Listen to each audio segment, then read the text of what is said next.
Fala pessoal, eu sou Mauro, economista do Porquê. Começa agora mais um episódio do Economista em Tudo.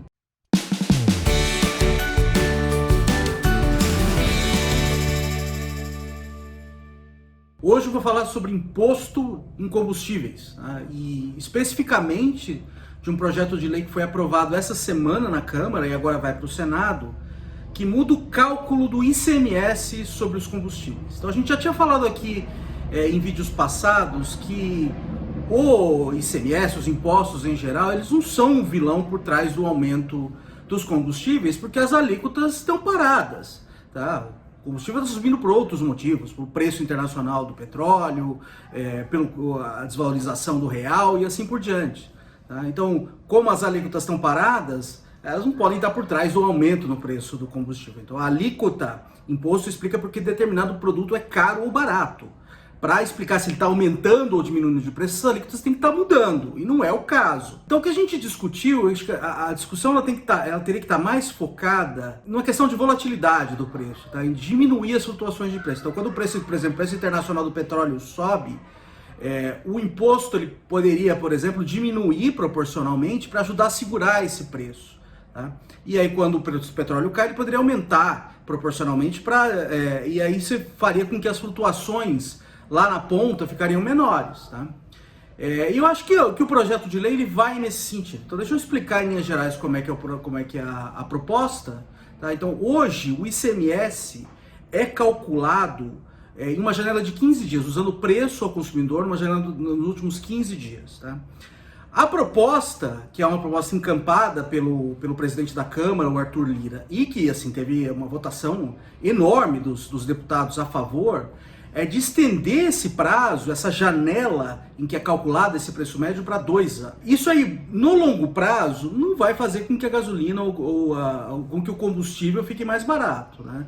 Porque se, por exemplo, subiu o preço internacional do petróleo, isso aí uma hora vai ser incorporado ali no preço à medida que os dados vão chegando, e isso aí vai contaminando essa média nos últimos 2 anos, tá? Mas o que isso faz com que essa volatilidade ela fique menor. Tá? Então, suponha que o preço internacional do petróleo suba, isso aí, como está numa média de 2 anos, isso aí vai pegar pouco na média. Então, proporcionalmente ao preço do petróleo, o imposto tenderia a ficar menor. Tá? Então, essa é a ideia, de você diminuir a volatilidade. Quando o preço do petróleo cai, o imposto também não ajusta imediatamente, por causa que é uma média ali em 2 anos, então tende a pegar pouco. Tá? Então, esses choques aí de curto prazo, esse tipo de medida ela tende a diminuir, tá? Então eu acho que tem essa vantagem, esse projeto de lei, ele vai ter um custo que eu vou falar daqui a pouco, ele tem essa vantagem de diminuir essas flutuações no fim lá para o consumidor. Eu acho que é uma coisa boa. Então pensa, sei lá, um caminhoneiro que sai lá do norte do Brasil e está percorrendo um trajeto grande, tem que reabastecer no meio do caminho algumas vezes. Se o preço fica mudando no meio do caminho, é um choque que essa pessoa toma. Tá? Então, se você diminui a volatilidade, isso aí fica mais fácil. Então, ele tem essa vantagem de diminuir essas flutuações no preço, mas no fim das contas, no longo prazo, não vai diminuir o preço. Tá?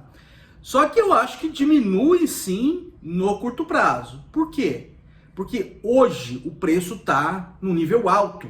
Tá? A hora que você vai calcular a média dos últimos 2 anos, tá? Como você está pegando um período anterior que o preço foi muito mais baixo que hoje, então isso aí faria com que diminuísse a base de cálculo do imposto. Tá? Então se as alíquotas permanecerem constantes, isso aí tenderia que se diminuísse imposto no curto prazo, pelo menos. Então sim, imediatamente, se isso aí for para frente, do jeito que está, deve diminuir imposto sim. Tá? Basicamente porque hoje eu estou num pico, e a hora que você vai computar essa média nos últimos 2 anos, aí vai diminuir a média. Especialmente, não só porque hoje o preço está num nível muito alto, mas porque esses 2 anos vai pegar ali o começo da pandemia, em que o preço do combustível despencou.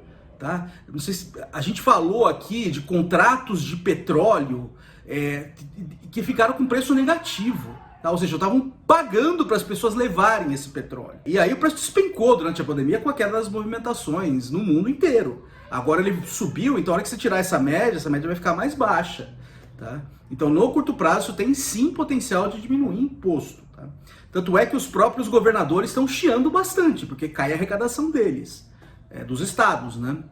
Então tem esse prejuízo sim no curto prazo. Tá? É menos arrecadação para os estados e menor capacidade de provisão de serviços públicos. E ainda as finanças dos estados, as finanças públicas no Brasil estão todas assim em frangalhos há um tempo, então menos arrecadação também gera problema para os estados. Então é isso. Aí as pessoas que estão apoiando essa proposta disseram assim, não, os estados podem ainda definir uma alíquota.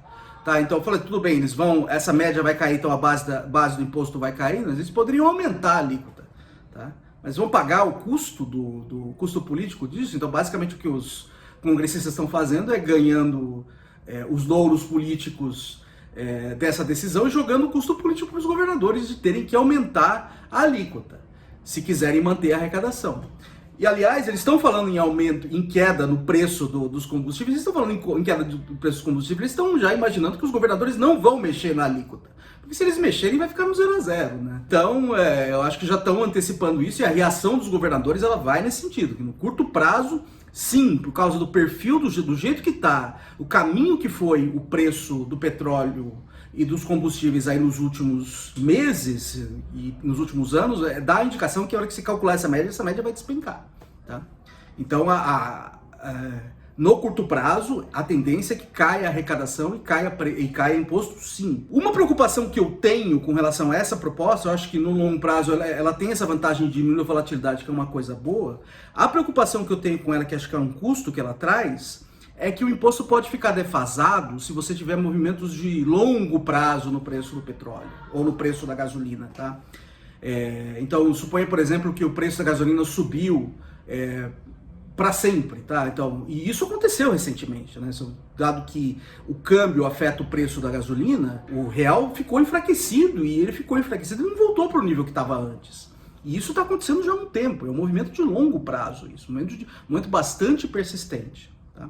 Se você, por exemplo, sobe para sempre o preço do combustível, o que vai acontecer? Como você está calculando em 2 meses, vai demorar muito tempo para esse preço mais alto ser incorporado. Tá? Nessa média de 2 anos que baseia o imposto, que embasa o imposto. Então, nesse período, muito provavelmente o imposto vai ficar defasado. Tá? Essas médias de 15 dias que são tiradas hoje, elas captam esses movimentos mais fácil. Tá? Mas se você põe uma média de 2 anos, é bem possível que o imposto fique defasado se você tiver movimentos mais de longo prazo, mais persistentes nos preços. Tá? Então eu acho que tem essa vantagem de diminuir volatilidade sim, que é uma coisa boa, mas tem essa questão de gerar defasagens maiores no imposto se você tiver movimentos mais de longo prazo nos preços. É isso aí, pessoal, muito obrigado por ter assistido o vídeo. A gente volta a conversar mais na semana que vem. Dá uma olhada no nosso canal, tem bastante conteúdo lá. O endereço é www.porquê.com.br. A gente também está nas redes sociais, está aqui no YouTube, no Twitter, no Facebook, no Instagram. É isso aí, até semana que vem. Um abraço!